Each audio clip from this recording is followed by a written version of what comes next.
Selamat pagi, selamat siang, selamat sore, selamat malam. Bertemu lagi bersama saya Firman di CBX Entertainment. Kali ini saya akan melanjutkan episode yang ke-10 ya. Kita lihat apa yang terjadi nih dari episode 9 kemarin tentang Soya dan Rock ya. Kemarin diajakin makan atau apa? Kita lihat sekarang, langsung saja siapkan kopi dan makanan yang banyak. Membongkar rahasia memalukan. Basa-basi untuk cinta itu sampah. Terima aku apa adanya, itu baru lelaki. Sebuah ruangan private, resto yang dipilihkan Zidane untuk merayakan ulang tahun Soya. Suasana malah menjadi kaku, apalagi ketika pesanan makanan diantarkan oleh pelayan ke tempat mereka. Bella sempat bisik-bisik ke Soya, meminta Soya untuk memikirkan kembali akibat dari tindakan nekatnya. Takutnya nanti Zidane tidak bisa menerima tentang keadaan Soya. Kalau dia tulus sama gue, dia pasti support gue, bisik Soya pada Bella. Soya mulai makan. Soya muntah ke kerasa hitam yang sudah disiapkannya. Zidane kaget, langsung merasa ikutan mual melihatnya. Tapi dia masih menahannya dan menunjukkan kekhawatirannya pada Soya. Dia positive thinking, barangkali Soya sedang tidak enak badan. "Kamu kenapa sayang?" kata Zidane lembut sambil menutupi rasa jijiknya. "Aku memang kayak gini kalau makan." Soya sudah sangat pasrah dengan reaksi yang akan ditunjukkan oleh Zidane. Zidane makin bertanya-tanya kenapa sebenarnya Soya. Apa dia sakit atau memang punya kebiasaan buruk seperti yang sekarang dia lihat? "Kalau mau jadi lebih dekat sama aku ya harus tahu buruknya aku. Kalau nggak bisa terima ya selama pacaran kita nggak bisa makan sama-sama," tegas Soya yang buat Zidane makin terkejut. Disambut dengan teguran Ningsih dan Joko, namun malah buat Soya makin ingin menunjukkan kelemahannya kepada Zidane. Soya coba makan suapan selanjutnya dan terjadi lagi. Zidane tidak tahan lagi menahan mualnya, dia langsung lari keluar dari ruangan. "Soy, si Zidane kenapa?" tanya Bella. "Dia alergi sama orang yang suka muntah, makanya gue harus tunjukin sama dia dari awal, biar nggak jadi masalah nantinya," jawab Soya. "Harusnya kasih tahu Zidane lewat omongan aja, nggak perlu ditunjukkan seperti ini. Nggak enak sama Zidane," tegur Ningsih coba beri peringatan pada Soya. "Justru harus begini mah, kalau sekedar diomongin malah bisa salah paham. Sebuah hubungan kalau mau awet harus jujur dari awal. Liatin kekurangan kita, jangan disembunyiin," sambar Joko yang seperti biasanya membela Soya, selalu mendukung apapun keputusan yang dibuat oleh anak kesayangannya itu. Soya jadi terpikir ucapan Joko. Lagi, dia mengingat tentang Rock yang langsung membuka semua keburukannya saat mereka baru bertemu. Namun satu jeleknya sifat Soya, dia masih terikat pada keegoisan hatinya untuk tidak percaya tentang buruknya masa lalu Rock karena hanya disampaikan lewat kata-kata, tidak ada bukti yang dilihatnya. Sebuah pembelaan yang absurd. Sebenarnya dia hanya ingin memandang Rock sebagai sosok yang sempurna tanpa kekurangan. Dan tujuan Soya untuk menunjukkan rahasia dirinya yang memalukan pada Zidane adalah bentuk keegoisan hati yang ingin menunjukkan Rock lebih unggul daripada Zidane.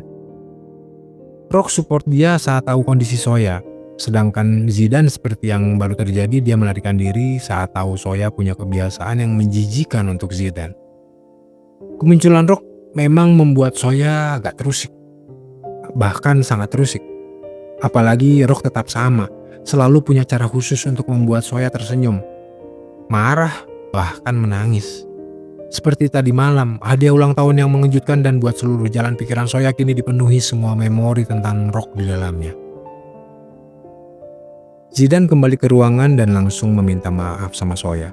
Dia menunjukkan ketulusannya, mengakui keterkejutannya tentang kondisi Soya dan berjanji akan menerima Soya padanya. Namun ada sebuah syarat yang diajukan kepada Soya. "Sampai aku bisa kuat, nggak apa-apa ya kalau kita nggak usah dulu makan sama-sama. Tolong ngertiin kondisi aku juga ya sayang," mohon Zidane pada Soya. Soya tidak bisa untuk bilang tidak, apalagi kedua orang tuanya meminta Soya untuk memahami Zidane agar bisa saling menghargai kekurangan satu sama lain. Cuma Bella yang tidak komentar pada saat itu. Dia yang paling tahu situasi yang sedang dialami oleh Soya. Dugaan Bella adalah Soya saat ini sedang kembali ke masa lalunya. Muncul lelaki aneh itu pasti buat Soya akan mengabaikan apapun tentang Zidane. Bella merasa ikut bertanggung jawab telah ikut membantu menyukseskan perjodohan antara Soya dan Zidane. Dia pun berniat untuk membuat Soya melupakan lelaki aneh itu agar Soya bisa lebih fokus menjalani hubungannya dengan Zidan. Waktu singkat namun mendalam. Pak Devi menyambut kedatangan Bella di kantornya. Hari ini adalah waktu janji ketemuan Bella dengan penulis misterius R. Devi menjelaskan sama Bella kalau R tidak mau ketemuan di tempat umum apalagi dengan artis. Takut jadi perhatian. Makanya dia minta ketemuan di kantornya Pak Devi saja. Sangat misterius ya Pak. Jadi makin penasaran, ucap Bella yang sangat bersemangat jelang pertemuannya dengan penulis yang sangat diidolakannya.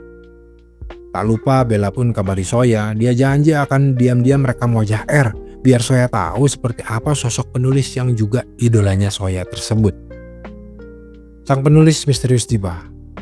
Awalnya Bella menyambut dengan hangat, namun saat Bella lebih fokus mengamati wajah si penulis, dia langsung teringat bahwa wajah yang dilihatnya sekarang sama dengan wajah lelaki yang dilihatnya saat opening coffee shopnya Zidan. Lelaki yang dicari-cari oleh Soya. Lelaki yang sangat ingin dijumpai oleh Soya. Dia, ucap Bella dalam hati. Semangat dan kesenangan Bella lenyap begitu saja berganti dengan perasaan galau. Apakah harus memberitahu Soya atau menyembunyikannya? Dia pun sudah berniat untuk membuat Soya lupa tentang sosok lelaki ini. Kecamuk pikiran Bella tertunda saat Rock mulai membuka obrolan dengannya. Bikin deal dulu dari awal. Jangan kasih tahu siapapun tentang gue. Gue mau tunjukin muka gue sama lo, artinya gue kasih kepercayaan sama lo. Kalimat pembuka yang tajam bahkan terkesan angkuh dari Rock. Bella justru mengartikan lain.